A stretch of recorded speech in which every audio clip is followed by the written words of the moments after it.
The knowledge hub Hindi में आपका स्वागत है। भारत की स्वतंत्रता संग्राम का जब भी जिक्र होता है तो कई बड़े नाम हमारे जहन में आते हैं, लेकिन कुछ नाम ऐसे हैं जिनकी कहानी आज भी इतने सालों बाद भी हमारे अंदर एक आग जला देती है। आज हम बात करेंगे एक ऐसे ही शहीद आजम की, भगत सिंह की। जिंदगी बड़ी होनी चाहिए, लंबी नहीं। सोचकर देखिए, ये सिर्फ एक लाइन नहीं है, ये भगत सिंह की पूरी जिंदगी का फलसफा था। उनका मानना था कि कोई कितने साल जिया इससे फर्क नहीं पड़ता, फर्क इस बात से पड़ता है कि वो जिंदगी कैसे जी गई, उसका मकसद क्या था। और इसी सोच के साथ सिर्फ 23 साल की उम्र में उन्होंने देश के लिए अपनी जान दे दी। 23 साल, ये तो वो उम्र होती है जब ज्यादातर लोग अपने करियर और भविष्य के बारे में सोचना शुरू ही करते हैं। तो आखिर कौन थे भगत सिंह, और कैसे सिर्फ 23 साल के एक नौजवान ने इतिहास में अपना नाम हमेशा के लिए अमर कर दिया। चलिए आज उनके इसी सफर को समझते हैं, वो सफर जिसने उन्हें क्रांति की एक कभी ना बुझने वाली मशाल बना दिया। देखिए, भगत सिंह का क्रांतिकारी बनना कोई एक रात की बात नहीं थी।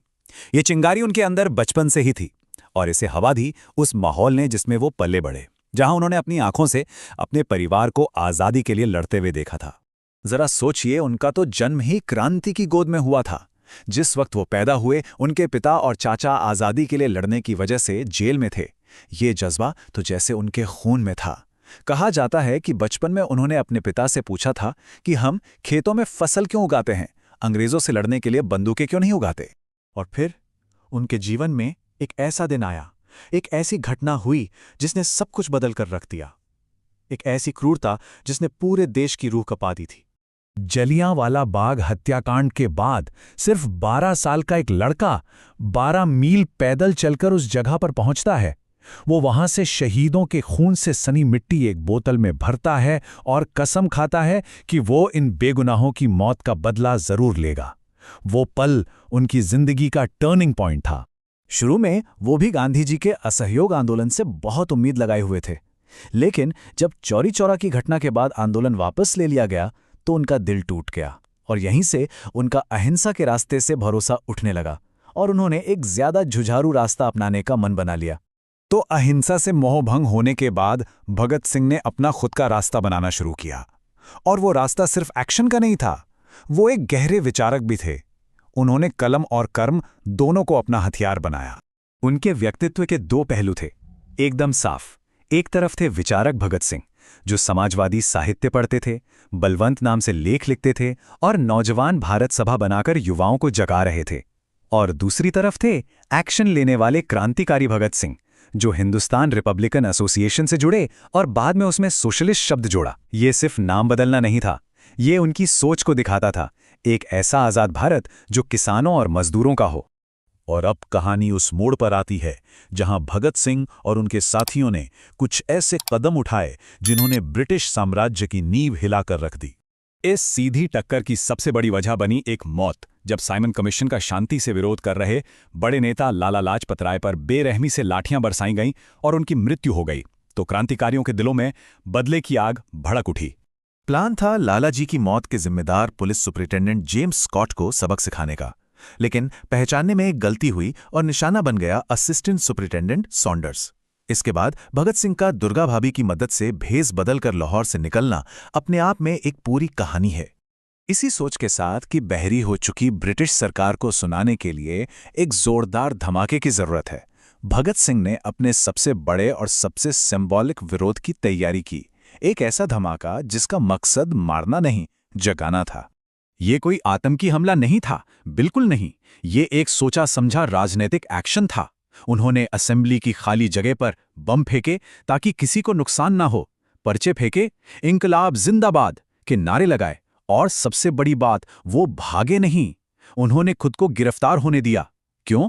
क्योंकि उनका असली मकसद अदालत को एक मंच बनाना था जहां से उनकी आवाज पूरे देश तक पहुंच सके। और यहीं से शुरू होता है भगत सिंह के जीवन का आखिरी और शायद सबसे अहम अध्याय, जेल के अंदर उनका संघर्ष, उनका विरोध और वो विरासत जो वो हमेशा के लिए पीछे छोड़ गए। जब वो जेल पहुंचे तो उन्होंने देखा कि वहां एक अलग ही तरह का अन्याय चल रहा है। भारतीय और यूरोपीय कैदियों में जमीन आसमान का फर्क था। भारतीय कैदियों के साथ बहुत बुरा बर्ताव होता था और भगत सिंह ये चुपचाप देखने वालों में से नहीं थे। और उनकी मांगे क्या थी?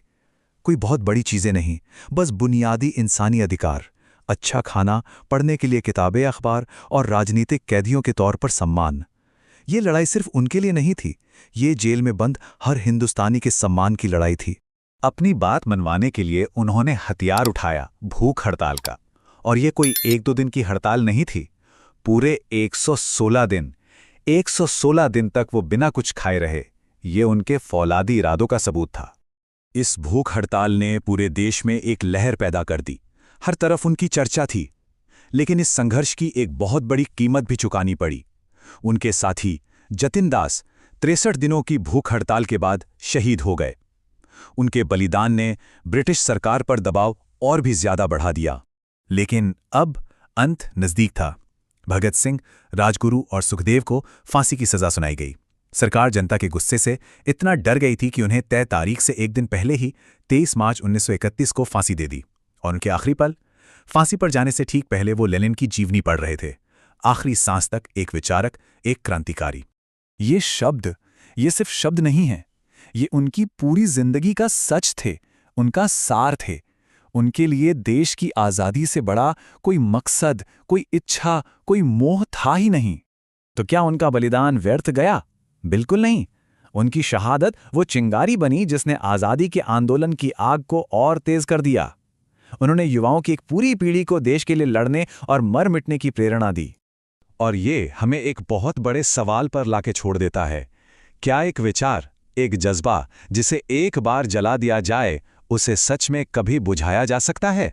भगत सिंह का शरीर तो चला गया, लेकिन उनके विचार, उनकी क्रांति की भावना आज भी हम सबके बीच जिंदा है। और शायद यही उनकी असली अमर विरासत है।